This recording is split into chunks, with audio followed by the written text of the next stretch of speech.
El miedo a la exclusión es más fuerte que la lógica. Tomas el teléfono y marcas el número para reservar, sin pensar en el impacto en tu bolsillo. ¿Qué acaba de pasar? ¿Por qué estábamos dispuestos a pagar una fortuna por algo que ni siquiera deseábamos hace una hora? No fue una decisión racional, fue el poder del grupo, la presión de la mayoría, la necesidad de pertenecer. A esto se le llama el efecto manada. Pero esta presión que sintió María no es un invento moderno de las redes sociales. En la década de 1950, un psicólogo llamado Solomon Asch diseñó un experimento para demostrar el poder de la conformidad social. Lo que descubrió cambió la forma en que entendemos la toma de decisiones humanas. Asch reunió a un grupo de 7 a 9 estudiantes. Les explicó que participarían en una prueba de percepción visual. La tarea era muy sencilla. Debían comparar la longitud de una línea estándar con 3 líneas de prueba e indicar cuál era la que coincidía en tamaño. Fácil, ¿verdad?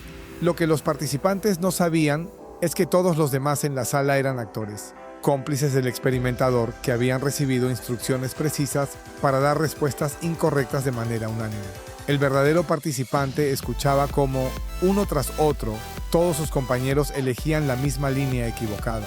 La respuesta correcta era obvia, pero la presión del grupo era abrumadora. Los resultados fueron demoledores. El 37% de las respuestas de los participantes fueron incorrectas. En los ensayos críticos, simplemente para seguir a la mayoría, 75% de los participantes se conformó al menos una vez durante el experimento. En el grupo de control, donde no había presión grupal, la tasa de error fue inferior al 1%. La conclusión fue clara. La presión social puede distorsionar nuestra percepción y llevarnos a tomar decisiones que sabemos que son erróneas. Este es el efecto Asch, la base científica del efecto manada. Nuestra necesidad de pertenecer al grupo y el miedo a ser excluidos pueden ser más poderosos que nuestra propia lógica y percepción. Para entenderlo, tenemos que viajar en el tiempo, hasta el Londres de 1720. Allí se gestó una de las mayores burbujas financieras de la historia, la burbuja de los mares del sur. La Compañía de los Mares del Sur había nacido en 1711 con el respaldo del propio rey Jorge I y su hijo, el príncipe de Gales. La promesa era sencilla y tentadora. Iban a explotar el comercio con las colonias españolas en Sudamérica, un negocio que prometía riquezas inimaginables. Pero la verdadera explosión llegó en 1720, cuando la compañía propuso al Parlamento hacerse cargo de toda la deuda nacional de Inglaterra. La noticia corrió como la pólvora. La confianza en la empresa se disparó. El precio de las acciones, que comenzó en torno a las 128 libras esterlinas, se disparó. En mayo alcanzó las 550 libras.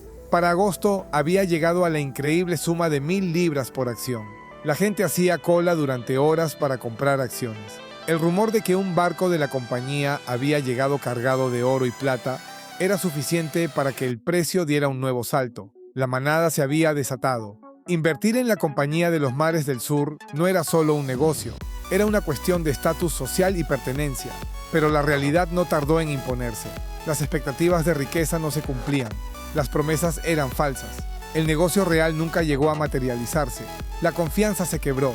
En septiembre de 1720, la burbuja estalló. El pánico se apoderó de los inversores. Todos querían vender a la vez. El precio de las acciones se desplomó a 150 libras, arrasando con las fortunas de miles de personas. De la noche a la mañana, familias enteras se arruinaron. Entre los afectados, hubo una víctima muy ilustre, Sir Isaac Newton, el científico más grande de su época, el hombre que desentrañó las leyes del universo y que, como guardián de la Real Casa de la Moneda, entendía perfectamente de números. Newton invirtió temprano y llegó a obtener ganancias de unas 7,000 libras, una auténtica fortuna. Pero la codicia y la presión de la manada pudieron más que su razón. Vio cómo sus amigos se hacían más ricos, cómo el precio seguía subiendo, y no pudo resistirse. En el punto más alto de la burbuja, volvió a invertir casi todo su patrimonio.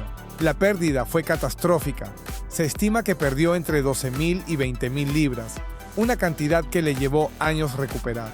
Cuenta la historia que, tras la bancarrota, un abatido Newton pronunció una frase que resuena con fuerza hasta nuestros días. Puedo calcular el movimiento de los cuerpos celestes, pero no la locura de los hombres.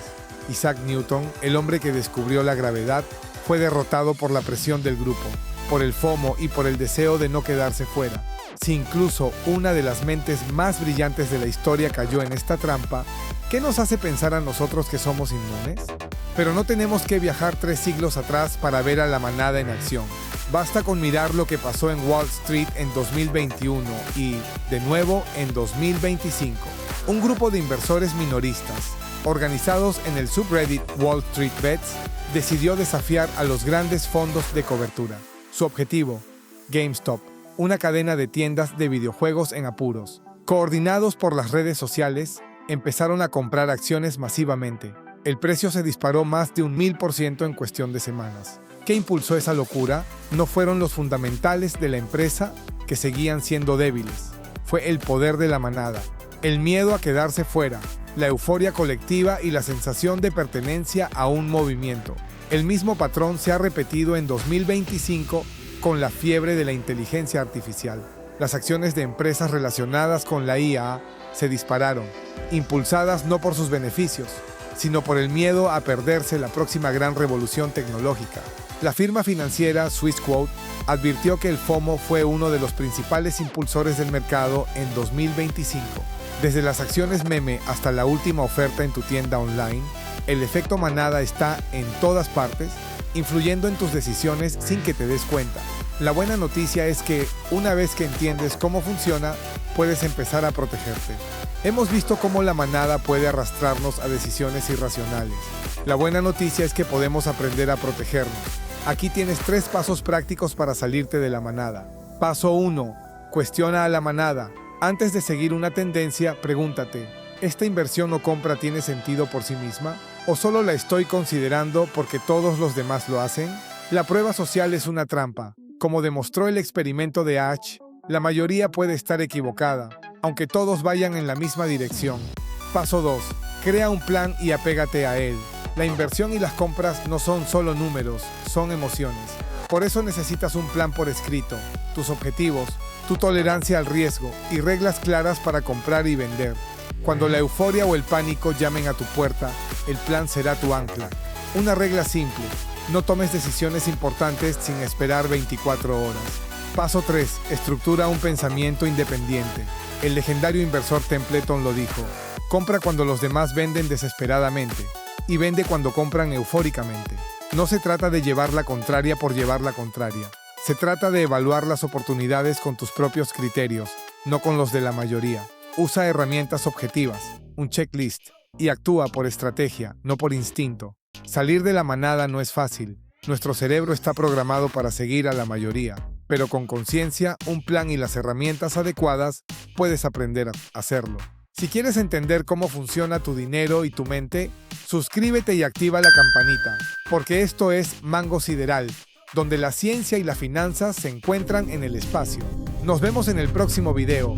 Atrévete a tomar un bocado de la fruta del conocimiento.